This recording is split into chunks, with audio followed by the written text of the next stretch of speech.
डाळ तांदूळ न आंबवता न भिजवता आज आपण झटपट अवघ्या 10 मिनिटांमध्ये 1 वाटी ताज्या मटारपासून अगदी वेगळा, पौष्टिक आणि खूपच चविष्ट असा हिरव्या मटारचा डोसा बनवणार आहोत.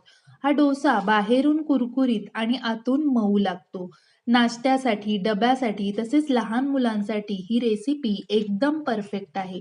चला तर मग लगेचच पाहूया मटार डोसा कसा बनवायचा.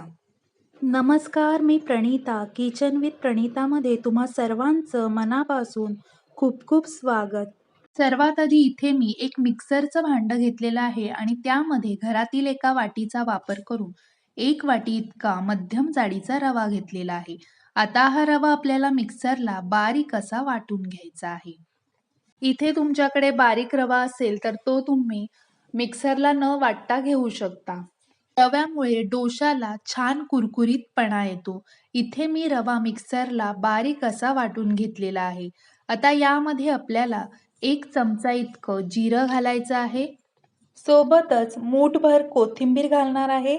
सोबतच 1 हिरवी मिरची. इथे तुम्हाला जास्त तिखट आवडत असेल तर त्याप्रमाणे तुम्ही मिरची घेऊ शकता. सोबतच अर्धा इंच आल्याचा तुकडा, चवीप्रमाणे मीठ घालायचं आहे. सोबतच 1 वाटी मटार घालणार आहे. डोशाला छान चव येण्यासाठी इथे मी अर्धा वाटी दही घालणार आहे. ज्या वाटीने आपण रवा मोजून घेतलेला त्याच वाटीने आपल्याला बाकीचे सर्व मापं मोजून घ्यायची आहेत. आता यामध्ये मी 1 वाटी इतकं पाणी घालणार आहे. सुरुवातीला मी 1 वाटी इतकंच पाणी घालणार आहे. जर का नंतर लागलं तर आपण ॲड करणार आहोत. आता हे मिश्रण आपल्याला मिक्सरला बारीक असं वाटून घ्यायचं आहे. आता वाटून झालेलं मिश्रण मी एका बाउलमध्ये काढून घेणार आहे. इथे आपल्याला मिश्रणाची कन्सिस्टन्सी चेक करायची आहे. इथे मला मिश्रण थोडंसं घट्टसर वाटत आहे, त्यामुळे मी आणखी अर्धा वाटी इतकं पाणी यामध्ये घालणार आहे. मिक्सरच्या भांड्यामध्येच मी अर्धा वाटी इतकं पाणी घेतलेलं आहे आणि ते आता यामध्ये आपण व्यवस्थित मिसळून घेणार आहोत. इथे तुम्ही मिश्रणाची कन्सिस्टन्सी पाहू शकता. मिश्रण जास्त जाड ठेवायचं नाही किंवा जास्त पातळ सुद्धा ठेवायचं नाही. आपण जसं डाळ तांदळाचा डोसा बनवतो त्याप्रमाणेच आपल्याला कन्सिस्टन्सी ठेवायची आहे. आता यामध्ये मी पाव चमचा इतका खायचा सोडा घालणार आहे. खायचा सोडा घालणं ऑप्शनल आहे. इथे डोसे छान हलके आणि जाळीदार होण्यासाठी इथे मी खायचा सोडा घालणार आहे.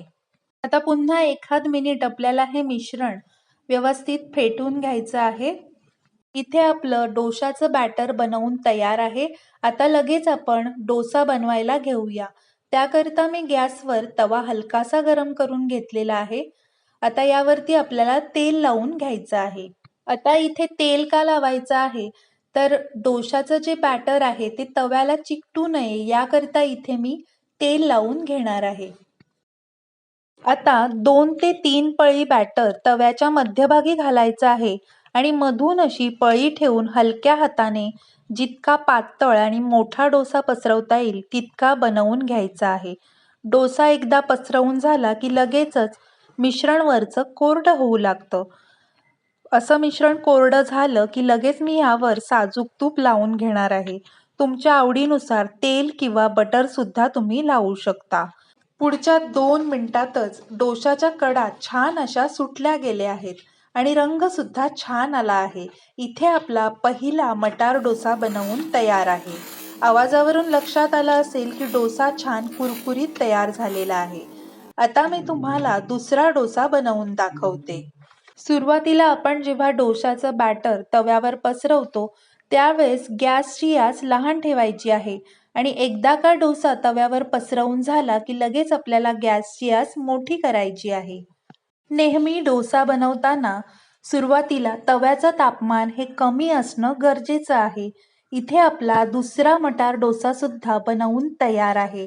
अशा प्रकारे आपल्याला सर्व डोसे बनवून घ्यायचे आहेत. इथे मी सर्व डोसे बनवून घेतलेले आहेत. गरमागरम मटार डोसा नारळाच्या चटणीसोबत खाऊ शकता. सकाळचा नाश्ता असो किंवा संध्याकाळचा हा डोसा सर्वांनाच आवडेल. तुम्हाला माझी आजची रेसिपी कशी वाटली, आवडली असेल तर प्लीज एक लाईक करा. किचन विथ प्रणिताला सबस्क्राईब करायला विसरू नका. चला तर मग पुन्हा भेटूया अशाच झटपट रेसिपीमध्ये. धन्यवाद.